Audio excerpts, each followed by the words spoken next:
السلام عليكم ورحمة الله وبركاته. بسم الله الرحمن الرحيم والعاقبة للمتقين. الصلاة والسلام على سيدنا وحبيبنا محمد صلى الله عليه وعلى آله وصحبه أجمعين. أما بعد. സ്നേഹാദരങ്ങൾ നിറഞ്ഞ സഹോദരങ്ങളെ, ശ്രോതാക്കളെ, ആമുഖ ഭാഷണത്തിൽ സൂചിപ്പിച്ചതുപോലെ കേരളത്തിൽ ഉദയം ചെയ്ത് വൈജ്ഞാനിക നവോത്ഥാന മേഖലകളിൽ തങ്ങളുടെ നാമം എഴുതി ചേർത്ത് വ്യത്യസ്ത മേഖലകളിലൂടെ ചിരഞ്ജീവികളായി മാറിയ മഹാപണ്ഡിതരെ കുറിച്ചുള്ള ടോക്ക് സീരീസിന്റെ ഭാഗമായി ഇന്ന് നമ്മൾ സംസാരിക്കാൻ ഉദ്ദേശിക്കുന്നത് മൗലാന മർഹൂം പാങ്ങിൽ അഹമ്മദ് കുട്ടി മുസ്ലിയാർ നവറല്ലാഹു മർഖദ മഹാമനീഷിയെ കുറിച്ചാണ്. ഹിജ്റ വർഷം 1305 ശവ്വാൽ 11 വെള്ളിയാഴ്ച, ക്രിസ്തുവർഷം 1888 ജൂൺ 21 മൗലാന പാങ്ങിൽ അഹമ്മദ് കുട്ടി മൗലവി ജന്മമെടുക്കുന്നത്. അദ്ദേഹം ജനിച്ച കുടുംബ സാഹചര്യവും സാമൂഹിക പശ്ചാത്തലവുമൊക്കെ കൃത്യമായി മനസ്സിലാക്കുമ്പോഴാണ് അദ്ദേഹത്തിന്റെ ജീവിതകാലത്തിനിടയിൽ അവർ നടത്തിയ വൈജ്ഞാനിക വിപ്ലവങ്ങൾ എത്രമാത്രം ശ്രദ്ധേയമാണ് എന്ന് നമുക്ക് മനസ്സിലാകുകയുള്ളൂ. 1821 മുതൽ 1921 വരെയുള്ള ഒരു നൂറ്റാണ്ടിനിടയിൽ അക്കാലത്ത് ബ്രിട്ടീഷ് വിരുദ്ധ ലഹളകളായി 51 ലഹളകൾ നടന്നിട്ടുണ്ട്.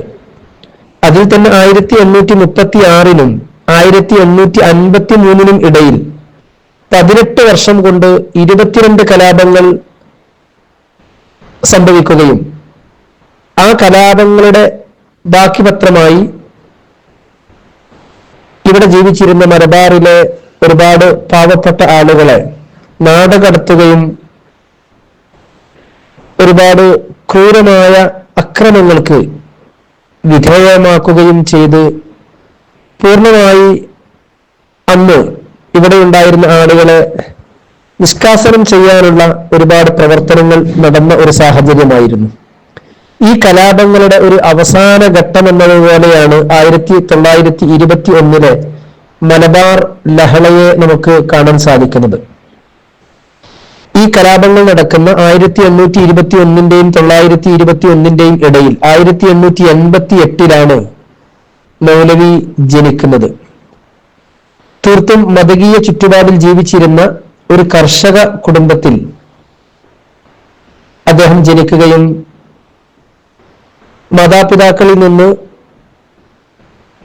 കേട്ടുപഠിച്ച അറബി അക്ഷരമാലകൾ പിന്നീട് അദ്ദേഹം 7 വയസ്സായപ്പോഴേക്ക് ഖുർആൻ ഹൃദിസ്ഥമാക്കി 14 വയസ്സുവരെ സ്വദേശത്തെ ദർസിൽ മതപഠനം നടത്തി. പിന്നീട് അദ്ദേഹം ഉന്നതരായ പണ്ഡിതന്മാരുടെ ദർസുകളിൽ ചെന്ന് വിജ്ഞാനം പഠിക്കുകയും ബാഖിയാത്ത് സ്വാലിഹാത്തിൽ ചെന്ന് ഉന്നത വിദ്യാഭ്യാസം കരസ്ഥമാക്കി ബാഖവി സനദ് സ്വീകരിച്ച് പിന്നീട് അങ്ങോട്ട് അദ്ദേഹത്തിന്റെ അന്ത്യം വരെ വൈജ്ഞാനിക പ്രസരണവും ഗ്രന്ഥരചനയും സമര പോരാട്ടങ്ങളും അതുപോലെ സാമൂഹിക ഉദ്ധാന പ്രവർത്തനങ്ങളും സജീവമായി കൊണ്ടു നടക്കുകയായിരുന്നു എന്ന് അദ്ദേഹത്തിന്റെ ചരിത്രം പഠിക്കുമ്പോൾ നമുക്ക് ബോധ്യമാകും. ആദ്യമായി അദ്ദേഹത്തിന്റെ കുടുംബ പരമ്പരയെന്ന് നമുക്ക് മനസ്സിലാക്കാം. ഇസ്ലാമിക പ്രബോധനത്തിനായി കേരളത്തിലെത്തിയ ഹബീബ് ബിൻ മാലിക് റളിയല്ലാഹു അൻഹുവിന്റെ പൗത്ര പരമ്പരയിൽ 20 പൗത്രന്മാർക്ക് ശേഷമാണ് പാങ്ങിൽ അഹമ്മദ് കുട്ടി മൗലവി റഹിമഹുല്ല ജന്മമെടുക്കുന്നത്. അദ്ദേഹത്തിന്റെ പിതൃപരമ്പര വളരെ കൃത്യമായി രേഖകളിൽ നമുക്ക് കാണാൻ കഴിയും. ഹബീബ് ബിൻ മാലിക് എന്നവർക്ക് ശേഷം അബ്ദുറഹ്മാൻ കുഞ്ഞി മരക്കാർ, ഹബീബ് അലി, അബ്ദുറഹ്മാൻ മരക്കാർ, കുഞ്ഞാലി, ഹബീബ് കുഞ്ഞി, അബ്ദുറഹ്മാൻ എന്ന അറമു, ഹബീബുട്ടി, കുഞ്ഞറമു, സെയ്ദ്, സൂപ്പി, അസ്സനാലി, കുഞ്ഞാമുട്ടി, കുഞ്ഞാലൻ, കോയാമുട്ടി, ഹസ്സൻ, ഖാദർ, കോയാമു, കുഞ്ഞറമുട്ടി, കുഞ്ഞമ്മദ്, മമ്മു എന്നിങ്ങനെയാണ് പാങ്ങിൽ അഹമ്മദ് കുട്ടി മൗലവി അവരുടെ പുത്ര പരമ്പര കടന്നു പോകുന്നത്. മമ്മുമല്ല ചാലിയത്ത് നിന്ന് തിരൂരങ്ങാടിയിലെത്തി വലിയ ചെക്കന്റെ സ്ഥലം വാങ്ങി താമസം ആരംഭിക്കുകയും വലിയാക്കത്തൊടി മമ്മുമല്ല എന്ന പേരിൽ തിരൂരങ്ങാടി പള്ളിയിൽ അധ്യാപന വൃത്തിയിൽ പ്രവേശിക്കുകയും അവിടെ ഉണ്ടായിരുന്ന ദീനീ പ്രവർത്തനങ്ങൾക്ക് നേതൃത്വം നൽകുകയും ചെയ്തു. അദ്ദേഹത്തിന് 3 മക്കളുണ്ടായിരുന്നു: ഹബീബ്, കമ്മു, കുഞ്ഞമ്മദ്. അദ്ദേഹം ക്രിസ്താബ്ദം 1713 മൃതിയടഞ്ഞപ്പോൾ അദ്ദേഹത്തിന് മമ്പുറത്തുണ്ടായിരുന്ന സമ്പത്ത് അദ്ദേഹത്തിന്റെ മകൻ കമ്മു മല്ലക്കും കൊടിഞ്ഞിയിലുണ്ടായിരുന്ന ആസ്തി വകകൾ കുഞ്ഞമ്മദ് മല്ലക്കുമാണ് ലഭിച്ചത്. പിന്നീട് ഈ 2 പുത്രന്മാരിലൂടെയാണ് മമ്മു മല്ലയുടെ പുത്രപരമ്പര ലോകത്ത് നിലനിന്നത്. ഇതേ കാലത്ത് നമ്മൾ ചരിത്രം പഠിക്കുമ്പോൾ മനസ്സിലാകും, ഹദറമൗത്തിലെ വിവിധ പ്രദേശങ്ങളിൽ നിന്ന് മലബാറിലേക്ക് ദീനീ പ്രബോധനത്തിലെത്തിയ ഒരുപാട് സയ്യിദുമാരുണ്ടായിരുന്നു.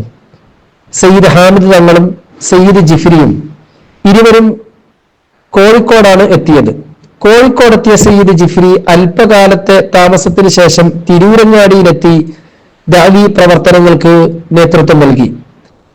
അതിനിടയിൽ അദ്ദേഹത്തെ കോഴിക്കോട്ടെ രാജാവ് അങ്ങോട്ട് തന്നെ ക്ഷണിക്കുകയും അദ്ദേഹം കോഴിക്കോട് താമസമാക്കുകയും സയ്യിദ് ഹാമിദ് തങ്ങളോടൊത്ത് പ്രബോധന പ്രവർത്തനങ്ങളിൽ സജീവമായി ഇടപെടുകയും ചെയ്തു. അല്പകാലം കഴിഞ്ഞാണ് തെരീമിൽ നിന്ന് സയ്യിദ് ജിഫ്രിയുടെ സഹോദരൻ സയ്യിദ് ഹസൻ ജിഫ്രി മലബാറിലെത്തുകയും തിരൂരങ്ങാടിയിൽ വന്ന് താമസമാക്കുകയും ചെയ്തത്. അദ്ദേഹം മമ്മു മല്ലയുടെ മകനായിരുന്ന കമ്മു മല്ലയുടെ മകളെ വിവാഹം കഴിക്കുകയുണ്ടായി. അവരിൽ ജനിച്ച ആദ്യ പുത്രിയാണ് സയ്യിദത്ത് ഫാത്തിമത്ത് ഷരീഫ എന്ന മഹദി. അവരെയാണ് പിന്നീട് മമ്പറം സയ്യിദ് അലവി മൗലദ്ദവീല മഹാനവർകൾ വിവാഹം ചെയ്തത്. സയ്യിദ് ഹസൻ ജിഫ്രിയോട് താങ്ങ് ദേശക്കാരായ ആളുകൾ ഞങ്ങളുടെ ദേശത്ത് ഇസ്ലാമിക വൈജ്ഞാനിക പ്രവർത്തനങ്ങൾക്ക് നേതൃത്വം നൽകാൻ പ്രാപ്തനായ ഒരാളെ അയച്ചു തരണമെന്ന് ആവശ്യപ്പെട്ടപ്പോൾ കമ്മുമല്ല എന്ന് പറയുന്ന തന്റെ ഭാര്യാപിതാവിനെയാണ് അവരുടെ കൂടെ അദ്ദേഹം പറഞ്ഞയച്ചത്. കമ്മുമല്ല താങ്ങ് എന്ന ദേശത്തെത്തി ആറങ്കോട് എന്ന ഒരു സ്ഥലത്ത് വീട് കെട്ടി താമസം ആരംഭിച്ചു. ഈ കമ്മുമല്ലക്ക് തെരീം എന്ന ഒരു പുത്രൻ ഉണ്ടായിരുന്നു. അവരുടെ മകൻ നൂറുദ്ദീൻ, അദ്ദേഹത്തിന്റെ മകൻ അബ്ദുറഹ്മാൻ, അവരുടെ പുത്രൻ നൂറുദ്ദീൻ എന്നിവരുടെയും പഴമടത്തിൽ തിത്തിക്കുട്ടി എന്നിവരുടെയും പുത്രനായി അഹമ്മദ് കുട്ടി മൗലവി അഥവാ സ്മര്യപുരുഷൻ പാങ്ങിൽ അഹമ്മദ് കുട്ടി മൗലവി ജനിക്കുകയാണ്. നൂറുദ്ദീൻ എന്ന് പറയുന്ന അദ്ദേഹത്തിന്റെ പിതാവ് 1902 ലോകത്തോട് വിട പറഞ്ഞു. അദ്ദേഹം പാങ്ങ് ജുമുഅത്ത് പള്ളിയുടെ ഖബർസ്ഥാനിലാണ് മറവ് ചെയ്യപ്പെട്ടത്. നേരത്തെ നമ്മൾ സൂചിപ്പിച്ചതുപോലെ പാരമ്പര്യ രീതി അനുസരിച്ച് നാട്ടിൽ നിന്ന് തന്നെ വിദ്യാഭ്യാസം നേടി ഖുർആൻ വളരെ ചെറുപ്പത്തിൽ തന്നെ പൂർണ്ണമായി ഹൃദിസ്ഥമാക്കി അദ്ദേഹം പിന്നീട് വൈജ്ഞാനിക മേഖലയിലേക്ക് പ്രവേശിക്കുകയാണ്. അദ്ദേഹം അന്നത്തെ പാരമ്പര്യ രീതി അനുസരിച്ച് ദർസ് പഠനം തന്നെയാണ് നടത്തിയത്. തന്റെ ജന്മദേശത്ത് നിന്ന് അദ്ദേഹം ദർസിലേക്ക് പോകുന്നതിന് പിന്നിൽ ഒരു സംഭവം, ഒരു കഥ നമുക്ക് ചരിത്രങ്ങളിലൊക്കെ വായിക്കാൻ കഴിയും. തന്റെ പിതാവ് കർഷക വൃത്തിയിൽ ഏർപ്പെട്ടുകൊണ്ടാണ് ജീവിത വരുമാനങ്ങൾ കണ്ടെത്തിയിരുന്നത് എന്ന് നാം നേരത്തെ മനസ്സിലാക്കി. ആ പിതാവിനും അദ്ദേഹത്തിന്റെ കൂടെ തൊഴിലെടുത്തിരുന്ന ആളുകൾക്കും ഭക്ഷണവുമായി അദ്ദേഹം പാടവരമ്പിലൂടെ നടന്നു പോകുന്നതിനിടയിൽ അഹമ്മദ് എന്ന ഈ മകന്റെ കാല് വഴുതി കയ്യിൽ കരുതിയിരുന്ന ഭക്ഷണമെല്ലാം ചിന്തിപ്പോയി. കാലിപാത്രവുമായി പിതാവിന്റെയും സഹതൊഴിലാളികളുടെയും അടുക്കൽ ചെല്ലുന്നത് പന്തിയല്ലെന്ന് മനസ്സിലാക്കി അദ്ദേഹം നാട് വിട്ടുപോയി. ആ യാത്ര അവസാനിച്ചത് കാനാഞ്ചേരി പള്ളിയിലായിരുന്നു. അവിടെ അന്ന് പ്രഗത്ഭനായ ഉസ്താദ് മമ്മൂട്ടി മുസ്ലിയാർ മുദരിസായി സേവനം ചെയ്യുന്നുണ്ട്. മഹാനവറുകളിൽ നിന്ന് വേണ്ടത്ര ആശീർവാദങ്ങളും അതുപോലെ മറ്റു ശിക്ഷണങ്ങളും നേടി അക്കാലത്ത് പ്രഗത്ഭരിൽ നിന്ന് മുതഅല്ലിമായി വിജ്ഞാനം നേടുവാൻ ആദ്യപടി അദ്ദേഹം കാനാഞ്ചേരി പള്ളിയിൽ നിന്ന് ആരംഭിക്കുകയാണ്.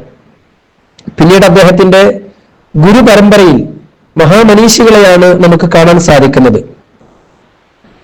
കട്ടിടശ്ശേരി ആലി മുസ്ലിയാർ എന്ന് പറയുന്ന അഷേഖ് അലിയത്തൂരി എന്നവർ, കരിമ്പനക്കൽ അഹമ്മദ് മുസ്ലിയാർ, പള്ളിപ്പുറം കാപ്പാട് മുഹമ്മദ് മുസ്ലിയാർ തുടങ്ങിയ മഹാജ്ഞാനികളാണ് പാങ്ങിൽ അഹമ്മദ് കുട്ടി മുല്ലവി എന്ന പ്രഗത്ഭനായ പണ്ഡിതനെ വാർത്തെടുക്കുന്നതിൽ ആദ്യ ശിലകൾ പാകി നൽകിയത് എന്ന് നമുക്ക് മനസ്സിലാക്കാൻ കഴിയും.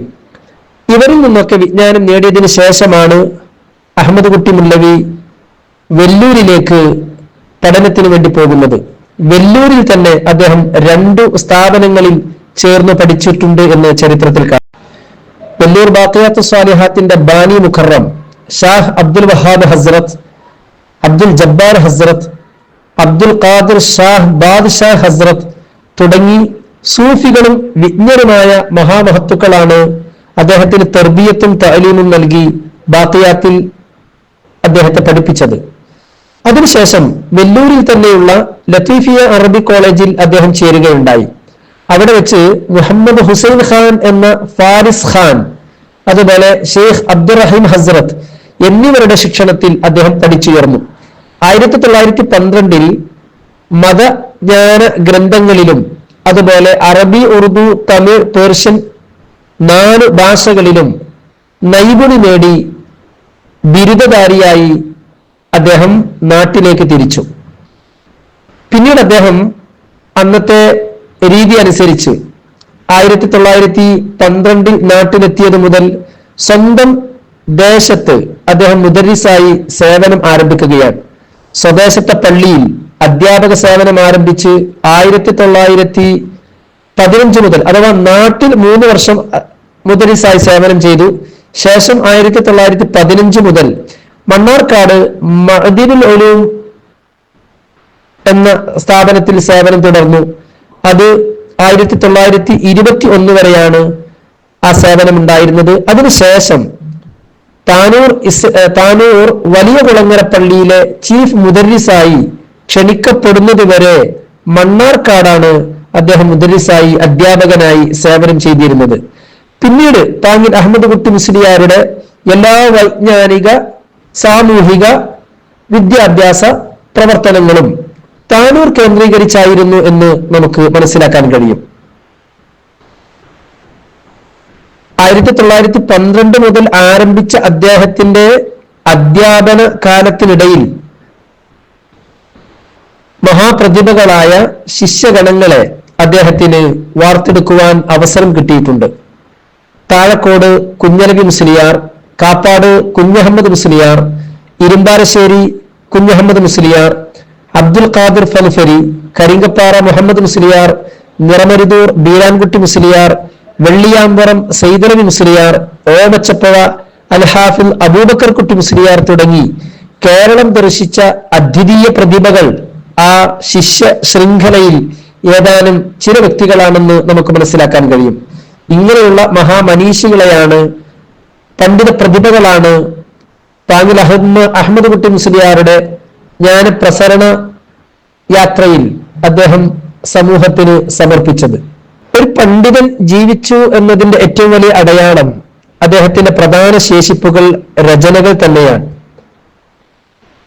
കുതുബുൽ ആലിം അബ്നാഉഹു അൽ മുഖല്ലിദൂൻ എന്ന് മഹാന്മാർ രേഖപ്പെടുത്തിയത് കാണാം. ഒരു പണ്ഡിതന്റെ ഗ്രന്ഥങ്ങൾ അദ്ദേഹത്തെ ചിരഞ്ജീവിയാക്കുന്ന സന്താനങ്ങളാണ് എന്നാണ് അതിന്റെ ആശയം. ഒരു പണ്ഡിതൻ മരണപ്പെട്ടു പോയാലും അദ്ദേഹത്തിന്റെ രചനകളിലൂടെ അദ്ദേഹം ലോകത്ത് വീണ്ടും ജീവിച്ചുകൊണ്ടിരിക്കുകയാണ്. മഹാനായ പാങ്ങിൽ അഹമ്മദ് കുട്ടി മുസ്ലിയാർ 60 വർഷത്തെ ധന്യമായ ജീവിതത്തിനിടയിൽ അധ്യയനം, അധ്യാപനം, സംഘാടനം, പോരാട്ടം, വിദ്യാഭ്യാസ ഇടപെടലുകൾ തുടങ്ങി തിരക്കിട്ട പ്രവർത്തനങ്ങൾക്കിടയിലും പ്രൗഢമായ 25ഓളം രചനകൾ നിർവഹിച്ചിട്ടുണ്ട് എന്ന് അദ്ദേഹത്തിന്റെ ചരിത്രത്തിൽ നമുക്ക് കാണാൻ കഴിയും. അതുതന്നെ കർമ്മശാസ്ത്രം, വചനശാസ്ത്രം, കാവ്യശാസ്ത്രം, മൗലിദ്, കുതുബിയത്ത്, അനുശോചന കാവ്യം തുടങ്ങിയ വിവിധ വിജ്ഞാന ശാഖകളിലാണ്.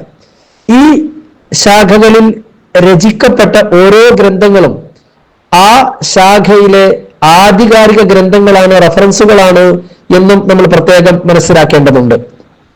1912 ബാഖിയാത്തിൽ പഠിക്കുമ്പോൾ തന്നെ അദ്ദേഹത്തിന്റെ രചനകളുമായി ബന്ധപ്പെട്ട ചില ചലനങ്ങൾ ഉണ്ടായിട്ടുണ്ട് എന്ന് നമുക്ക് മനസ്സിലാക്കാൻ കഴിയും.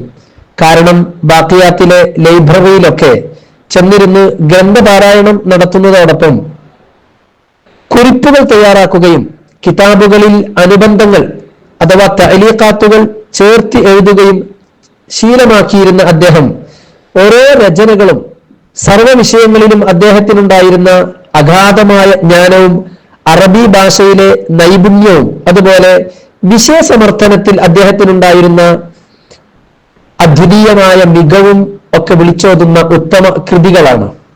അദ്ദേഹത്തിന്റെ ഓരോ രചനകളും നമുക്ക് അല്പം വിശദമായി തന്നെ മനസ്സിലാക്കാം. ആദ്യമായി അദ്ദേഹത്തിന്റെ കർമ്മശാസ്ത്ര ശാഖയിലെ പ്രധാനമായ ചില രചനകളാണ് നമ്മൾ പരിചയപ്പെടുത്തുന്നത്. അന്നഹ്ജുൽ ഖവീം ലിമൻ യുഖല്ലിദു ഫിൽ ജുമുഅത്തി മിനശ്ശാഫിഇയ്യത്തി അൽ ഖൗൽ അൽ ഖദീം, തുഹ്ഫത്തു അഹ്ബാബി തളിപ്പറമ്പ് ഫി ബയാനി സിഹ്ഹത്തി ജുമുഅത്തിൽ ജുംഹൂരി അലൽ മദ്ഹബ്, ഹാശിയത്തുൻ അലാ മുഖദ്ദിമത്തി തുഹ്ഫത്തിൽ മുഹ്താജ് ലിബ്നി ഹജർ, അൽ ഖൗൽ അൽ മുത്തസിഖ് ഫി ബയാനിൽ അഖ്വാലി വൽ ഔജുഹി വത്തുറുഖ്, അൽ ഖൗൽ സദീദ് ഫി അഹ്കാമി തഖ്ലീദ്. ഈ ഗ്രന്ഥങ്ങളാണ് ഫിഖ്ഹിൽ അഥവാ കർമ്മശാസ്ത്രത്തിൽ പ്രധാനമായി അദ്ദേഹത്തിന്റെ സംഭാവനകൾ. ഇതിൽ ആദ്യം പരാമർശിച്ച അന്നഹ്ജുൽ ഖവീം എന്ന ഗ്രന്ഥം മഹാനവറുകളുടെ കർമ്മശാസ്ത്ര രചനകളിൽ ഏറെ പ്രധാനമായ ഗ്രന്ഥമാണ്. അഥവാ ഈ ഗ്രന്ഥത്തിൽ അദ്ദേഹം ചർച്ച ചെയ്യുന്നത് 12 ആളുകളെ കൊണ്ട് ജുമുഅ നിർവഹിച്ചാൽ ജുമുഅ ശരിയാകുമെന്ന ഒരു അഭിപ്രായം ഷാഫിഈ റളിയല്ലാഹു അൻഹുവിന് ഉണ്ട് എന്ന് വാദിച്ചിരുന്ന ചില ആളുകളുടെ വാദത്തെ ഖണ്ഡിച്ചുള്ള ഖണ്ഡന രചനയാണിത്. 2 ഉപധ്യായങ്ങളാണ് ഈ ഗ്രന്ഥത്തിലുള്ളത്. ഈ ഗ്രന്ഥം ലോകപ്രസിദ്ധ ഗ്രന്ഥമായി അംഗീകരിക്കപ്പെട്ടിട്ടുണ്ട്. ഈജിപ്തിലെ അൽ അസ്ഹറിൽ പണ്ഡിതനായിരുന്ന അഹമ്മദ് സഅദ് അലി എന്നവരും മദ്രാസിലെ ഖാദിയായിരുന്ന അഷേഖ് മുഹമ്മദ് ഗൗസ് ഇബ്നു ഷെയ്ഖ് അൽ ഹുമാം ഉബൈദുല്ല എന്നിവരും ഈ ഗ്രന്ഥത്തിന് തഖരീം എഴുതിയിട്ടുണ്ട് എന്ന് നമുക്ക് മനസ്സിലാക്കാൻ കഴിയും. അഥവാ ആശംസകൾ എഴുതിയിട്ടുണ്ട്. അത്രമാത്രം വിശ്വപ്രസിദ്ധി നേടിയ ഒരു രചന കൂടിയാണിത്. വിശ്വാസികളിൽ ജുമുഅ നിർബന്ധമായ ആളുകളും അല്ലാത്തവരും ആരൊക്കെയാണ്, ആരൊക്കെ പങ്കെടുത്താലാണ് ജുമുഅ സ്വഹീഹാകുന്നത് തുടങ്ങിയ ചർച്ചകളാണ് ഈ ഗ്രന്ഥത്തിന്റെ ആദ്യ ഭാഗത്ത് മുഖദ്ദിമയിൽ അദ്ദേഹം കൊണ്ടുവരുന്നത്. പ്രധാനമായ ചർച്ച വരുന്നത് 2-ാം ഉപധ്യായത്തിലാണ്. ഷാഫിഈ മദ്ഹബ് പ്രകാരം ജുമുഅ ശരിയാവണമെങ്കിൽ നിബന്ധനയൊത്ത 40 ആളുകൾ ഉണ്ടാവണം. അതിന് താഴെ അഥവാ 40-ൽ താഴെ എത്ര പേരാണെങ്കിലും അത് എല്ലാം ഒരേ നിയമമാണ്. എന്ന് വെച്ചാൽ അത് 12 പേരാണെങ്കിലും 14 പേരാണെങ്കിലും 23 പേരാണെങ്കിലും ഒക്കെ ഒരേ നിയമമാണ്. അല്ലാതെ 12 പേരെ കൊണ്ട് ജുമുഅ ശരിയാകും എന്ന ഒരു പ്രത്യേകമായ അഭിപ്രായം ഇമാം ഷാഫിഈ റളിയല്ലാഹു അൻഹുവിന് ഇല്ല എന്ന കാര്യമാണ് അദ്ദേഹം ഈ ഭാഗത്ത് സമർത്ഥിക്കുന്നത്. മഹാനവറുകളുടെ 2-ാമത്തെ ഒരു ഗ്രന്ഥം കർമ്മശാസ്ത്രത്തിൽ തുഹ്ഫത്ത് അഹ്ബാബി തളിപ്പറമ്പ് ഫി ബയാനി സിഹ്ഹത്തി ജുമുഅത്തിൽ ജുംഹൂരി അലൽ മദ്ഹബ് എന്ന കൃതിയാണ്. ഹിജ്റ 1345 ശവ്വാൽ 29 കണ്ണൂർ ജില്ലയിലെ തളിപ്പറമ്പിൽ മതപ്രഭാഷണത്തിന് വേണ്ടി പോയ പാങ്ങിൽ അഹമ്മദ് കുട്ടി മൗലവി അദ്ദേഹത്തിന് അവിടെയുള്ള പള്ളിയുമായി ബന്ധപ്പെട്ട ഒരു വലിയ പ്രശ്നം, ആളുകൾക്കിടയിൽ തീർപ്പ് കൽപ്പിക്കപ്പെടാതെ പോകുകയും അവിഷയത്തിൽ അവർക്കിടയിൽ വലിയ ഭിന്നത രൂപപ്പെടുകയും ചെയ്ത സാഹചര്യത്തിൽ കൃത്യമായ ഒരു പരിഹാരം ആവശ്യപ്പെട്ടപ്പോഴാണ് ഈ കൃതി അദ്ദേഹം രചിക്കുന്നത്. അഥവാ പശ്ചാത്തലം ഇങ്ങനെയാണ്. 7.5 നൂറ്റാണ്ടുകൾക്ക് മുമ്പ് നിർമ്മിതമായ തളിപ്പറമ്പ് ജുമുഅത്ത് പള്ളിയിൽ ആ പ്രദേശത്തെ മുഴുവൻ ആളുകൾക്കും ഒരേ സമയം പങ്കെടുത്ത് ജുമുഅ നിർവഹിക്കാൻ സാഹചര്യമുണ്ടായിരുന്നു.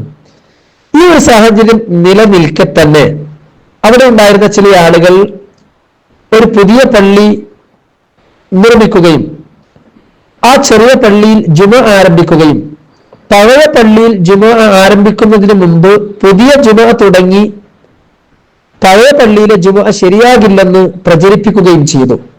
ഈ പ്രചാരണം വഴി ആളുകൾ അസ്വസ്ഥരായി. പല ആളുകളും പല നിലപാടുകളും സ്വീകരിക്കുന്ന വളരെ പ്രയാസകരമായ ഒരു സാഹചര്യം ഉണ്ടായി. ചില ആളുകൾ ജുമഅക്ക് വേണ്ടി ആ നാട് വിട്ട് തളിപ്പറമ്പിൽ നിന്ന് അയൽ പ്രദേശങ്ങളിലേക്ക് വരെ പോകുന്ന സാഹചര്യമായി. ഈ വിഷയത്തിലെ മസ്അലയാണ് അവിടെ ഉണ്ടായിരുന്ന ആളുകൾക്ക് അറിയേണ്ടിയിരുന്നത്. അതിന്റെ ആ ഒരു മസ്അലയാണ് അതിന്റെ മറുപടിയാണ് ഈ ഗ്രന്ഥ രചനയിലൂടെ അദ്ദേഹം നൽകിയത്. 6 മുഖവുരകളുണ്ട് ഈ ഗ്രന്ഥത്തിൽ തവണ ജുമഅയെ കുറിച്ച് വളരെ വിശദമായി അദ്ദേഹം രേഖപ്പെടുത്തിയിട്ടുണ്ട്. ഈ ഗ്രന്ഥത്തിന് മറ്റൊരു വലിയ പ്രത്യേകത, അറബി സാഹിത്യത്തിൽ അദ്ദേഹത്തിനുണ്ടായിരുന്ന മികവ് തെളിയുന്ന അല്ലെങ്കിൽ കൃത്യമായി ബോധ്യപ്പെടുന്ന പ്രൗഢമായ ഒരു രചനയാണിത്. ഇത് നമുക്ക് പാങ്ങിൽ അഹമ്മദ് കുട്ടി മുസ്ലിയാരുടെ ചില മൗലിദുകൾ പരിചയപ്പെടാം.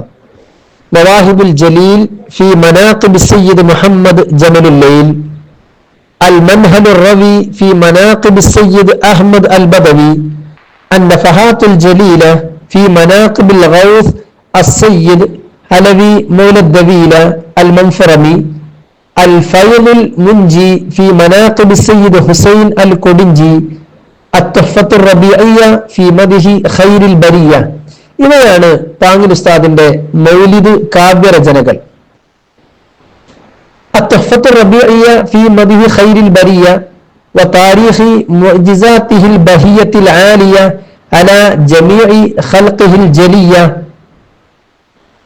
എന്ന ഗ്രന്ഥം ഹിജറ 1338 റബീഉൽ അവ്വൽ 21-നാണ് 23 പേജുള്ള ഈ കൃതി അദ്ദേഹം രചിക്കുന്നത്. നബി സല്ലല്ലാഹു അലൈഹി വസല്ലമ തങ്ങളുടെ മുഅ്ജിസത്തുകളിൽപ്പെട്ട ചന്ദ്രൻ പിളർന്ന ചരിത്ര സംഭവം മുഹമ്മദ് ബിൻ മാലിക്കിന്റെ നിവേദന പ്രകാരം ഉദ്ധരിച്ച ശേഷം മലബാറിലെ ഇസ്ലാമിക ആഗമനം ചർച്ച ചെയ്ത് പിന്നീട് 44 വരികളിൽ നബി സല്ലല്ലാഹു അലൈഹി വസല്ലമ തങ്ങളുടെ വിശുദ്ധ നാമങ്ങൾ ഉൾക്കൊള്ളിച്ച് അവിടുത്തെ മദ്ഹ് കോർത്തിണക്കിയാണ് ഈ മൗലിദ് അദ്ദേഹം രചിക്കുന്നത്. മറ്റൊരു ഗ്രന്ഥം അത്തുഹ്ഫത്തുർ റബീഇയ്യ ഫി മദ്ഹി ഗൗസിൽ ബരിയ, നബി സല്ലല്ലാഹു അലൈഹി വസല്ലമ തങ്ങളെ കുറിച്ചുള്ള പ്രകീർത്തന കാവ്യമാണിത്. തശ്ബീബ് രീതിയിലാണ് ഈ കാവ്യം ആരംഭിച്ചിട്ടുള്ളത്.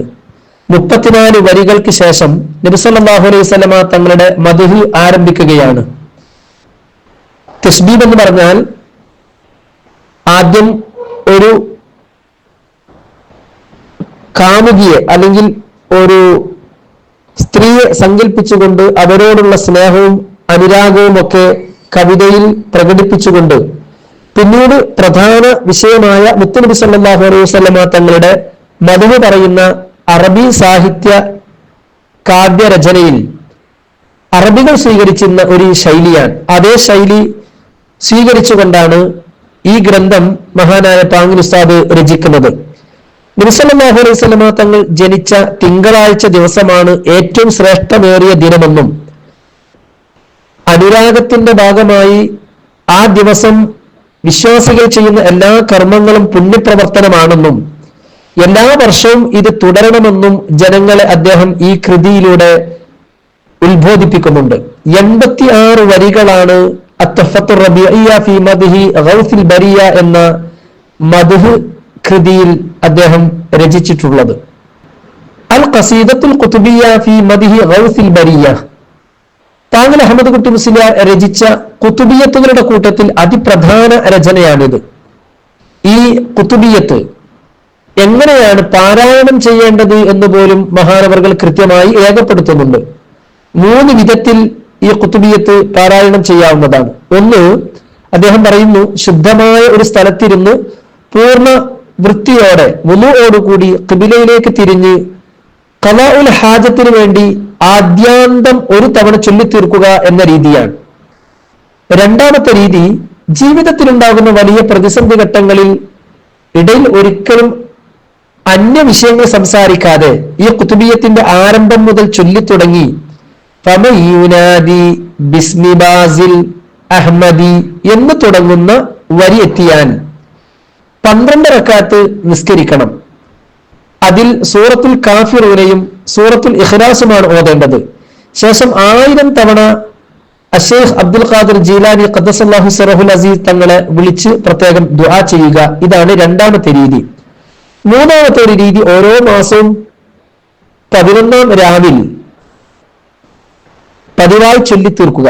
ഫാത്തിഹ, ആയത്തുൽ കുർസി, സൂറത്തുൽ ബഖറയിലെ 284 മുതൽ അവസാനം വരെയുള്ള സൂക്തങ്ങൾ, അസ്തഗ്ഫിറുല്ലാഹ് എന്ന ദിക്ർ 100 തവണ. പിന്നീട് ഖുതുബിയ്യത്തിലെ 5 മുഹമ്മസുകൾ ചൊല്ലി. 5 മുഹമ്മസുകൾ എന്ന് പറഞ്ഞാൽ 5 വരികളുള്ള മിസ്റകൾ ഉൾക്കൊള്ളുന്ന കവിത, അതിനാണ് മുഹമ്മസ് എന്ന് പറയുന്നത്.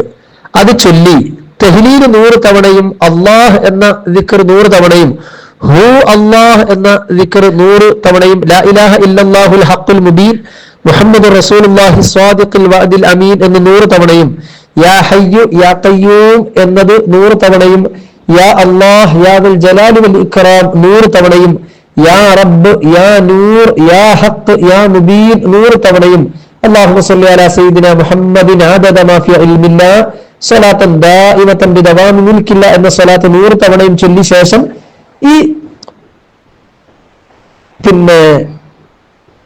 ഖുതുബിയ്യത്തിലെ ഖസീദകൾ പൂർത്തിയാക്കി ദുആ ചെയ്യുക എന്ന രീതിയാണ് അദ്ദേഹം പഠിപ്പിച്ചിട്ടുള്ളത്.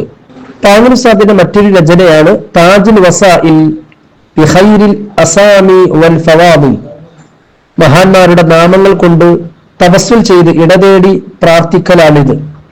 അസ്മാഉൽ ഹുസ്നയും നബിതങ്ങളുടെ നാമങ്ങളും അമ്പിയാക്കളുടെ അസ്മാഉകളും മലക്കുകൾ ബദറിലും ഉഹദിലും ഹുനൈനിലും പങ്കെടുത്ത സഹാബികൾ, നബിതങ്ങളെ പ്രസവിച്ച ശേഷം മുലയൂട്ടിയ ഉമ്മമാർ, ഉമ്മഹാത്തുൽ മുഅ്മിനീൻ, ഔലിയാകൾ, മുഹദ്ദിസുകൾ, ഫുഖഹാക്കൾ, മുസന്നിഫുകൾ തുടങ്ങിയവരുടെ നാമങ്ങൾ കോർത്തിണക്കി 245 വരികൾ ഉൾക്കൊള്ളുന്ന രചനയാണ് താജുൽ വസാഇൽ ബിഖൈരിൽ അസാമി വൽ ഫവാദിൽ. ഇതിനുശേഷം കവിത രൂപത്തിൽ തന്നെയുള്ള പ്രത്യേക ഒരു ദുആയും അദ്ദേഹം ചേർത്ത് വെച്ചിട്ടുണ്ട്. മറ്റൊരു രചനയാണ് അൽ ഫൈമുൽ മുൻജി ഫി മനാഖിബിൽ വലിയ സയ്യിദ് ഹുസൈൻ അൽ കൊടിഞ്ഞി എന്ന രചന. താങ്ങുൽ ഉസ്താദിന്റെ രചനകളുടെ ലോകം പരിശോധിക്കുമ്പോൾ ചില രചനകളുടെ രചനാ പശ്ചാത്തലം നമ്മെ അത്ഭുതപ്പെടുത്തും. അങ്ങനെയുള്ള ഒരു കൃതിയാണ് അൽ ഫൈമുൽ മുൻജി ഫി മനാഖിബി വലിയ സയ്യിദ് ഹുസൈൻ അൽ കൊടിഞ്ഞി എന്ന രചന. മഹാനവരുടെ കാലിന് ശക്തമായ വേദന വന്ന് പ്രയാസമുണ്ടായപ്പോ ആ രോഗം ഭേദമാകുകയാണെങ്കിൽ മഹാനായ കൊടിഞ്ഞിയിലെ ഹുസൈൻ തങ്ങളുടെ പേരിൽ മൗലിദ് രചിക്കാമെന്ന് അദ്ദേഹം നേർച്ച നേരുകയുണ്ടായി. തദടിസ്ഥാനത്തിലാണ് ഈ മൗലിദ് രചിക്കുന്നത്. ഹിജ്റ 1222 കരീമിൽ ജനിച്ച ഹുസൈൻ ജിഫ്രി റളിയല്ലാഹു അൻഹു 17-ാം വയസ്സിൽ മലബാറിലെത്തി. അദ്ദേഹം പലയത്ത പള്ളിയിൽ അല്പകാലം പഠിച്ച് മമ്പറത്ത് കുഞ്ഞഹമ്മദ് വലിയാക്കത്തൊടിയുടെ കൂടെ കൊടിഞ്ഞിയിലേക്ക് നിയോഗിതനായി. മഹാനവറുകളുടെ ചരിത്രം വളരെ കൃത്യമായി ഈ മൗലിദ് രചനയിൽ താങ്ങുൽ ഉസ്താദ് കൊണ്ടുവന്നത് നമുക്ക് കാണാൻ കഴിയും. മറ്റൊരു രചനയാണ് അന്നഫഹാത്തുൽ ജലീല ഫി മനാഖിബി ഖുത്ബിൽ ഗൗസ് അസ്സയ്യിദ് അലവി ബിൻ മുഹമ്മദ് മൗലദ് ദവീല. മഹാനായ ഖുത്ബുസ്സമാൻ മമ്പറം സയ്യിദ് അലവി തങ്ങളെ കുറിച്ചുള്ള മൗലിദാണിത്. ഇതിന്റെ രചനാ പശ്ചാത്തലവും നമ്മൾ മനസ്സിലാക്കണം. മലബാർ പ്രദേശത്ത് ബ്രിട്ടീഷുകാരുടെ അക്രമത്തിന് വിധേയരായി നിരവധി മുസ്ലിങ്ങൾ ആക്രമിക്കപ്പെടുകയും അവരുടെ സ്വത്ത് സമ്പാദ്യങ്ങളെല്ലാം കൊള്ളയടിക്കപ്പെടുകയും അവരുടെ താമസ വീടുകൾ അഗ്നിക്കിരയാക്കപ്പെടുകയും ചെയ്ത ദുസ്സാഹചര്യത്തിൽ അതിൽ നിന്നെല്ലാം പൂർണ്ണ മോചനം തേടിയാണ് മഹാനായ മമ്പറം തങ്ങളുടെ പേരിലുള്ള ഈ മൗലിദ് മഹാനായ താങ്ങുൽ ഉസ്താദ് രചിക്കുന്നത്. മഹാനായ മമ്പറം തങ്ങളുടെ ജീവിതകാലത്തെ 100 കറാമത്തുകളും മരണാനന്തരം സംഭവിച്ച 18 കറാമത്തുകളും അടക്കം 118 കറാമത്തുകൾ അദ്ദേഹത്തിന്റെ ഈ രചനയിൽ നമുക്ക് കാണാൻ കഴിയും.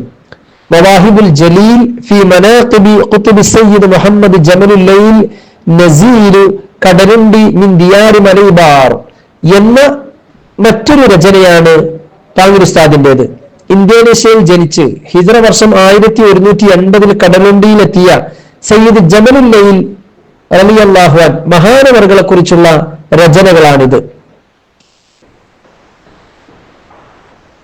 ഹൈന്ദവ വീടുകൾ ആക്രമിച്ച കൂട്ടത്തിൽ പാങ്ങിലുള്ള തന്റെ സഹോദരനും ഉണ്ടെന്ന നിഗമനത്തിൽ ബ്രിട്ടീഷുകാർ തന്റെ സഹോദരനെ ബന്ദിയാക്കിയപ്പോൾ ആ സഹോദരന്റെ മോചനത്തിന് വേണ്ടിയാണ് ജമലുല്ലയിൽ തങ്ങളുടെ പേരമകൻ മഹാനവറുകളുടെ മൗലിദ് രചിക്കാൻ നിർദ്ദേശിക്കുകയും രക്ഷപ്പെടുകയാണെങ്കിൽ പൂർത്തിയാക്കാം എന്ന് പറഞ്ഞതിന്റെ അടിസ്ഥാനത്തിൽ ഈ ഗ്രന്ഥം രചിക്കുകയും ചെയ്തത്. ഗദ്യപദ്യ രീതിയിൽ മഹാനവറുകളുടെ കറാമത്തുകളും മറ്റുമൊക്കെ ഈ കൃതിയിൽ നമുക്ക് കാണാൻ കഴിയും. ഹിജ്റ വർഷം 1341, ക്രിസ്തുവർഷം 1922 ഈ മൗലിദ് രചന പൂർത്തിയാകുന്നത്. അൽ മൻഹലുർ റവി ഫി മനാഖിബിൽ ഖുത്ബി സയ്യിദ് അഹ്മദ് അൽ ബദവി, ഇത് പാങ്ങിൽ ഉസ്താദിന്റെ പ്രൗഢമായ മറ്റൊരു രചനയാണ്. മണ്ണാർക്കാട് മഅദനുൽ ഉലൂമിൽ സേവനം ചെയ്യുന്ന കാലത്ത് ഹിജ്റ വർഷം 1339, ക്രിസ്തുവർഷം 1920 ഈ രചന നടക്കുന്നത്. 20 പേജ് മാത്രമാണ് ഈ മനാഖിബിലുള്ളത്.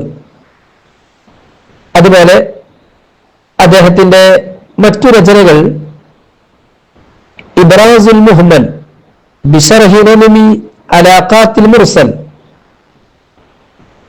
ബലാഗയിലെ ഇൽമുൽ ബലാഗയിലെ മജാസ് മുർസലിനെ കുറിച്ച് പാങ്ങിൽ ഉസ്താദ് എഴുതിയ ഗ്രന്ഥത്തിന് അദ്ദേഹം തന്നെ എഴുതിയ വ്യാഖ്യാന കൃതിയാണിത്.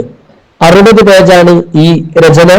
ഹിജ്റ 1328, ക്രിസ്തുവർഷം 1910 ഈ രചന പൂർത്തിയായതായി നമുക്ക് കാണാൻ കഴിയും. അൽ ഫൈലുൽ മദീദ് ഫി തവസ്സുലി ബിആലി ഐദീദ്, തൻബീഹുൽ ഗുഫൂൽ ഫി നബി ദാവൂദ് നബിയ്യുൻ വറസൂൽ, തൻബീഹുൽ അനാം ഫി തൻസീലി ദവിൽ അർഹാം, അൽ ഖൗൽ സദീദ് ഫി അഹ്കാം അത്തഖ്ലീദ്, മർഫിയത്തുൻ അല ശൈഖ് അൽ അല്ലാമ അൽ കബീർ അൽ ഹാജ് മൗലാന അഹ്മദ് ബിൻ മുഹയ്യിദ്ദീൻ അൽ കോടഞ്ചേരി, തന്റെ ഗുരുനാഥനെ കുറിച്ചാണ്.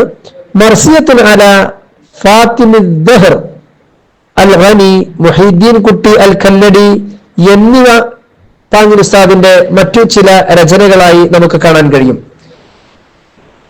നമ്മൾ സൂചിപ്പിച്ച ഓരോ രചനകളും നേരത്തെ നമ്മൾ പറഞ്ഞതുപോലെ കർമ്മശാസ്ത്രം അടക്കമുള്ള വ്യത്യസ്ത ഫന്നുകളിലുള്ള ഓരോ ശാസ്ത്രശാഖകളിലുമുള്ള രചനകളാണ്. ഓരോ രചനകളെയും നമ്മൾ എടുത്ത് പ്രത്യേകം പരിശോധിച്ചു നോക്കുകയാണെങ്കിൽ ഈ രചനകളൊക്കെ അന്നത്തെ വിശ്വപണ്ഡിതരായ ആളുകളുടെ അംഗീകാരം പോലും നേടിയെടുക്കാൻ കഴിഞ്ഞ രചനകളാണ്. പല കൃതികളും വിദേശ രാജ്യങ്ങളിൽ നിന്ന് പ്രസിദ്ധീകൃതമായതാണ്. പല രചനകൾക്കും മഹാപണ്ഡിതന്മാർ, വിദേശ പണ്ഡിതന്മാർ പോലും തഖ്രീല് ആശംസാ വചനങ്ങൾ എഴുതിയിട്ടുണ്ട്. അതോടൊപ്പം ചില പ്രത്യേക സാഹചര്യങ്ങളുടെ അടിസ്ഥാനത്തിലാണ് ഇതിലെ പല രചനകളും അദ്ദേഹം നടത്തിയിട്ടുള്ളത്. ഓരോ രചനകളും അദ്ദേഹത്തിന്റെ അഗാധമായ ജ്ഞാനവും അതുപോലെ അറബി ഭാഷയിലെ സാഹിത്യ നൈപുണ്യവും അതുപോലെ അദ്ദേഹത്തിന്റെ മറ്റു കഴിവുകളും ഒക്കെ വിളിച്ചോതുന്ന രചനകളാണ്. ഈ രചനകളൊക്കെ സമൂഹത്തിൽ പ്രചരിപ്പിക്കേണ്ടതും ഇതുവഴി കൂടുതൽ ഉപകാരം ജ്ഞാനാന്വേഷികൾക്കും അതുപോലെ താല്പര്യമുള്ള ആളുകൾക്കും നേടിയെടുക്കുവാൻ അവസരം ഉണ്ടാക്കിയെടുക്കേണ്ടതുമൊക്കെ നമ്മുടെ വലിയ ഉത്തരവാദിത്തമാണ്. പാരമ്പര്യമായി നമ്മൾ മനസ്സിലാക്കേണ്ട മഹാമനീഷികളായ ആളുകളുടെ ഇത്തരം രചനകൾ കൂടുതൽ പഠനങ്ങളും ശ്രദ്ധയും ആവശ്യമായ രചനകളാണ് എന്നതിൽ രണ്ടഭിപ്രായമില്ല. ഈ രചനകളൊക്കെ നമ്മൾ കൂടുതൽ ആഴത്തിൽ പഠിച്ച് ഇൻഷാ അല്ലാഹ് ഇതുമായി ബന്ധപ്പെട്ട കൂടുതൽ പഠനങ്ങൾ മലയാളികൾക്ക് കൂടി അതുപോലെ വിദേശ ഭാഷകളിൽ കൂടി പുറത്തു വരാനുള്ള വഴികൾ നമ്മുടെ ഭാഗത്തു നിന്ന് ഉണ്ടാവണം. ദാറുൽ ഹസന ഇസ്ലാമിക് കോളേജിലെ ഡിപ്പാർട്ട്മെന്റ് ഓഫ് സിവിലൈസേഷൻ സ്റ്റഡീസ് വിഭാഗം സംഘടിപ്പിച്ച ഈ ഉദ്യമം ഏറെ ശ്ലാഘനീയമാണ്. എല്ലാവിധ ഭാവുകങ്ങളും നേരുന്നു.